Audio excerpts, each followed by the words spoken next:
Hey guys, Dantics here. Crimson Desert looks insane and therefore it's a hard game to trust. It just seems to be doing everything and many are waiting for the but. But I'm excited. This video will go through what to expect, how it plays, character progression, exploration, itemization, story crafting, base building, customization, and so much more.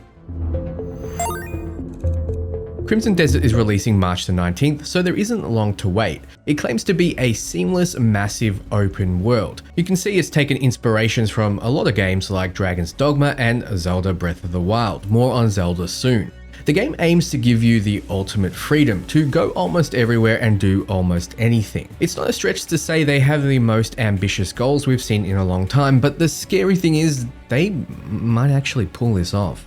It's a bonus then that the devs have recently stated this is made to be a premium experience that you buy and you enjoy the world and not something for microtransactions. So this big open world of Pywell is made up of 5 regions, and I apologize if I massacre the names: Hernand, Pyloon, Demenes, Delizia, and the game's namesake, Crimson Desert. You're free to take on the main storyline with Cliff at any time, or you can take on a range of side content or exploration with Cliff and the other 2 unique characters you'll be unlocking along the way. More on that soon. You'll be finding other storylines, interesting encounters, fortress sieges, Breath of the Wild style puzzles, hidden challenges, and much more. Here's an example of the map. This is a logging camp belonging to the faction Lanford. You'll need lumber and stone to help rebuild your ancestral home, which will be explained to you at the beginning of the storyline. Yes, there is base building. It's at this point that people ask, just how much can they cram in the game? Well, that's why people are worried. It seems to be too ambitious to be true. Anyway, factions. Much of the world revolves around different factions and their challenges, which you choose to engage with or not. Some of these quests can be relaxing, like driving a wagon along the desert, to sieging fortresses and taking on massive mechanical dragons. Here we see this region is blockaded by the wolf trackers. So if we travel around this region, we will encounter hostile forces. In order to liberate it, we need to break the siege of Roothold, which you can see now.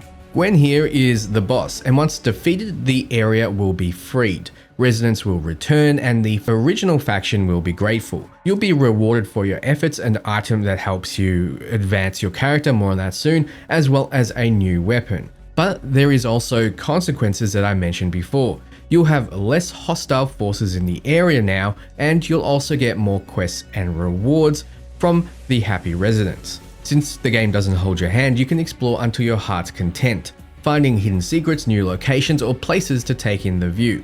You can do this on foot or utilizing Cliff's abilities to propel himself upwards with magic, using a grappling hook or his glide. And you can even scale cliffs.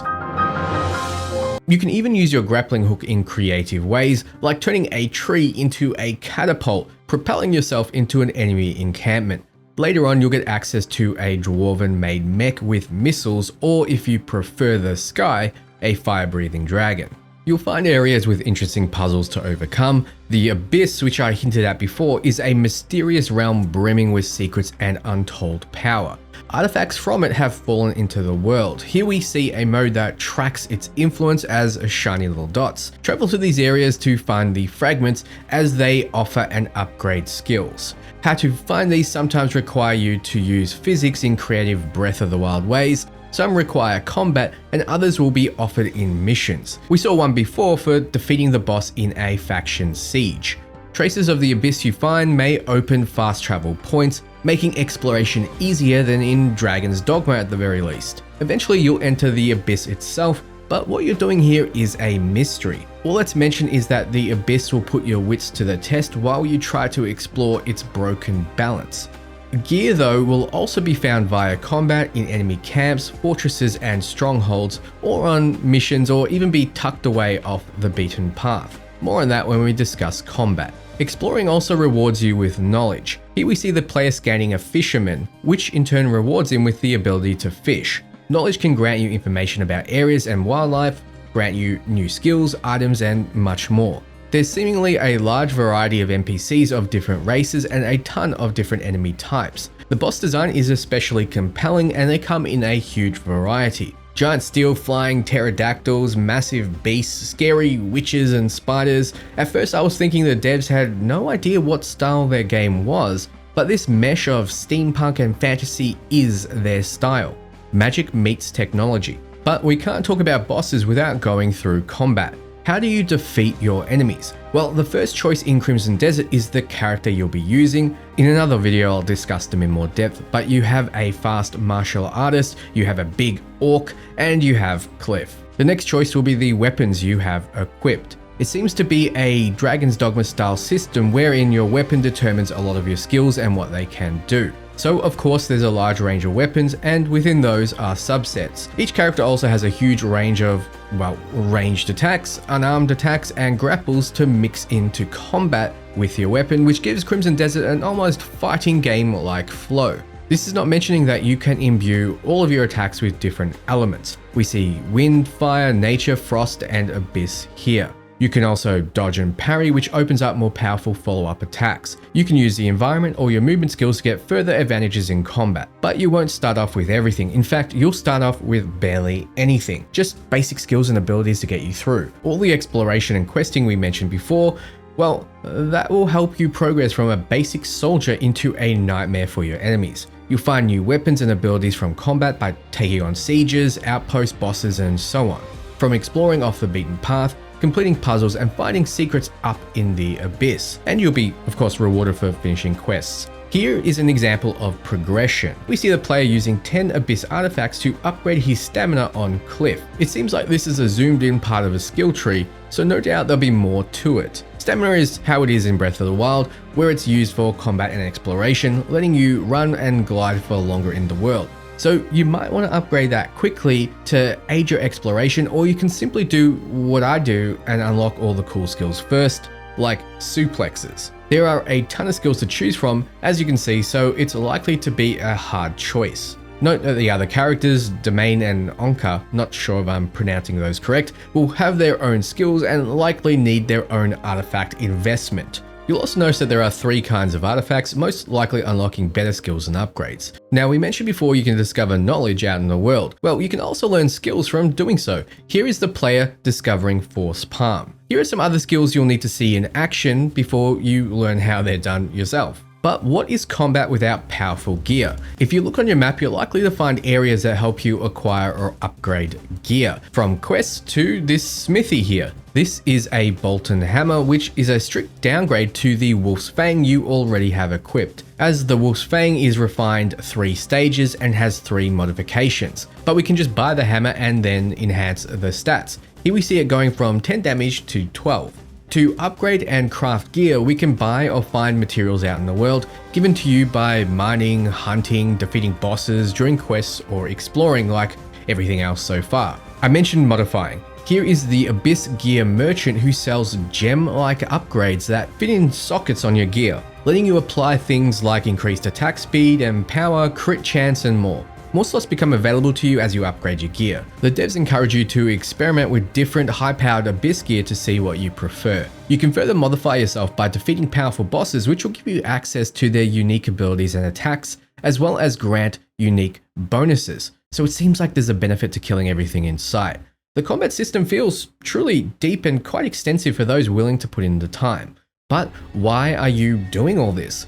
Well, briefly, you are part of the Grey Mane faction. Your faction was all but wiped out by the attacking Grey Bears faction. It's actually more complex than that. It was more of a civil war of conflicting ideals after your leader passed, but suffice to say, you are working to not only discover the mysteries of the Abyss, but restore the Grey Mane's legacy. You can do this by rebuilding your faction, by actually rebuilding the faction. Like I mentioned, there will be base building mechanics. You can find and buy stone and lumber and expand the camp. You can also provide other packed resources by buying them at trading centers and sending a wagon filled with them to your camp, or driving it yourself. You can see here what the player has bought and placed into his wagon's cargo hold. At the camp, you can rest for the journey ahead in your own customized house, but you can also do so much more. You can cook, which provides buffs, or even purchase provisions. Here we see meat jerky restores 60 health. You can go one step further and become a humble farmer, producing the resources you need to cook with and survive. You can also work the camp's ranch, which provides meat for cooking and leathers for crafting. Here he is carrying your mum to her bed. Don't forget to subscribe. Like mentioned, cooking will help buff you up, heal you, and more. You can engage in this by hunting, farming, fishing, and more, or you can find and buy crafting recipes, and oh yeah, you can pick flowers and catch bugs like in Skyrim to brew potions and engage in the alchemy mechanics, which can make dyes. You can customize your character's looks and so much more at camp. Not just your character's hair, scars, tattoos, beards, eyebrows, and more, but also customize your weapons, armor, and mounts. Once you unlock a dye, it seems universal across your character's gear and mounts. Yes, you can tame horses similar to how you can in Zelda, but also bears and many other mounts. The camp is also a meeting point for the helpful NPCs you gather along your journey as you try to rebuild the Greymane's legacy. Others will arrive of their own accord, so kind of like what Assassin's Creed Shadows tried to do, but actually good. What's really cool is you can recruit these citizens for your causes.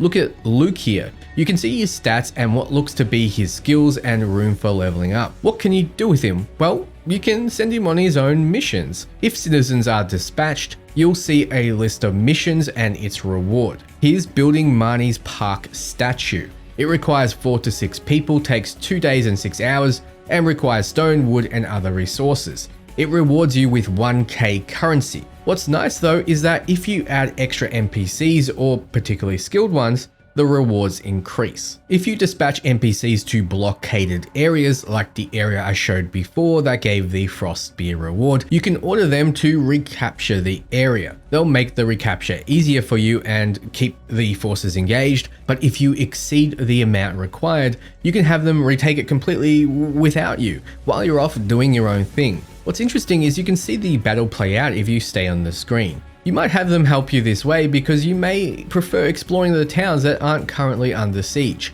Here you can buy provisions, weapons, gear, and more. However, it's shown you can do a lot more in these cities, from giving coins to beggars to finding tasks that help the residents. You can find these by intimidating them or giving them gifts or simply just talking to them. The missions will be, of course, lighter than normal, from escorts to finding missing persons. You can also engage in pit fighting, gambling, racing, arm wrestling, target shooting, robbing people blind. Just be careful though.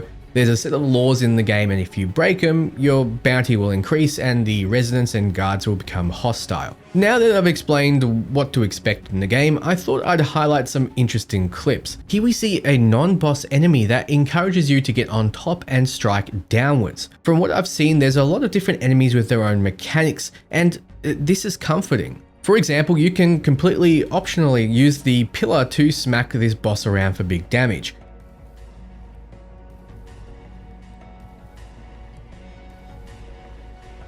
We also see here the player is breaking a tower and it falls onto his enemies. Physics in this game looks kinda too good to be true. Here's some mounted combat, more tower breaking, explosions.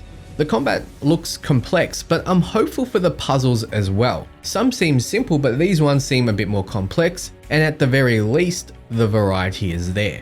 The climbing looks like classic Assassin's Creed here, and the horse taming seems to be something like Red Dead Redemption 2's, which will keep people amused for hours. You can climb Treebeard here like you can enemies in Dragon's Dogma, so maybe the bigger enemies can be scaled. The sieges seem like a truly fun experience simply because of the freedom you get to approach them in any way. We've seen a lot of boss battles and they seem to be of similar quality to Wukong, though I don't know if they'll be as difficult. So what do you think? Are you liking what you see? Hopefully this breakdown made some sense. Once again, Crimson Desert will be releasing March 19th with a collector's edition as well as a standard edition, with the promise that that's all you'll pay, that there'll be no microtransactions. So let me know below if you're interested in seeing more, and for everything RPG, you're in the right place. Ciao friends.